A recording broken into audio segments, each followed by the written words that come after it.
చిన్న దెబ్బలు తగిలితే టీచర్గానే కట్టుబడిగా ఉండాలి. కాబట్టి ఇప్పుడు కూడా మన సచివాలయం ఉంది. మన సచివాలయంలో మన ఏఎన్ఎం ఉంటుంది. ఏఎన్ఎం అడిగినా కూడా మీకు కావాల్సినటువంటి మందులు కావచ్చు, టీచర్ కావచ్చు, ఇవన్నీ కూడా అందుబాటులో ఉంటాయి. వాటిని సద్వినియోగం తీసుకోవాలి.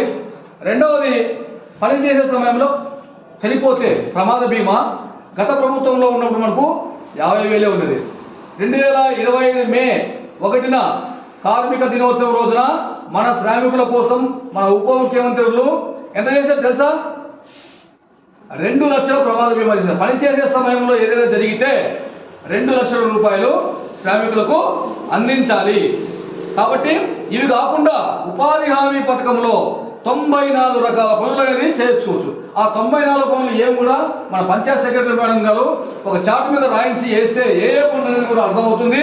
ఇవన్నీ కూడా ప్రజలకు అర్థమయ్యేలాగా ట్రాన్స్పరెన్సీ కోసం అనేది పనిచేస్తుంది.